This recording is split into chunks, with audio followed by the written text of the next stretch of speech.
si Kenneth Conversion, 32 years old from Quezon City. Nasa sales company ako sa isang car dealership dito sa Quezon Avenue. Nag-laboratory ako sa HealthQuest sa Barangay Del Monte para malaman ko yung aking problema sa aking health dahil kinakailangan ng laboratory test sa aming pinapasukan. At yung nalaman ko na may problema sa aking laboratory is nagulat ako dahil itong December 15, 2023 nagpa-laboratory ako sa HealthQuest. Nagulat ako nung sinabi ng doktor na meron akong spot sa ihi. Yun nga, nung nakalagay nung sa urine ko na may blood trace na nakita ron, hindi agad ako nakabalik sa laboratory. Bumalik ako April 2024. Doon ko nalaman yung nung resulta ko. Then nirekomendan ako ng doktor ng 10 capsule na i-take ko para may labas yung kumbaga nakabara sa aking ari na parang may kidney stone. Siyempre natakot ako, hindi agad ako bumalik sa doktor ko dahil medyo natakot ako dun sa nalaman ko na may spot ng dugo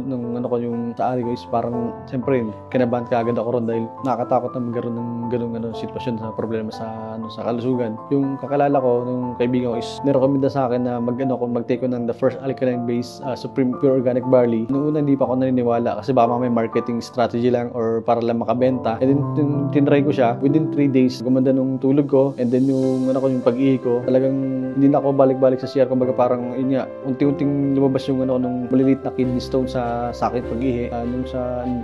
May spot na dugo. Talagang kaya pala may spot na dugo dahil may maliit na bumara na maliit na kidney stone. Kung pwede lang picture or video, ipapakita ko sa kaso wala, may hirap kasi mag-proven na ganun meron talagang maliit na butil na nakabara talaga dahil sa kalusugan ko talagang medyo ako ron sa nangyari sa akin dahil natakot ako, kinabahan ako talaga dahil nakakatakot pag magkaroon ka na ng spot ng dugo sa pag-ihi mo. Tapos yung okay ng pakiramdam ko para akong sobrang lakas ko dahil pag naglalaro ako ng basketball is para akong hindi ako napapagod, takbo lang akong takbo. Nung una pag naglalaro ako sumasakit ng tuhod ko pero yung ginamit ko the first Alkaline Supreme Organic Barley is talagang parang hyper ako, yung pangangatawan ko parang walang kapaguran kahit nakadalawang set na ng laro sa basketball is tuloy-tuloy lang ako naglalaro tapos talagang tagak talaga nung pawis ko yun. Ito i-recommend ako sa mga kakilala ko rin na itong the first Alkaline Supreme Organic Barley. Kung may katulad kayo na problema sa aking kalusugan, pwede niyo rin po itong subukan. Huwag po kayo matakot.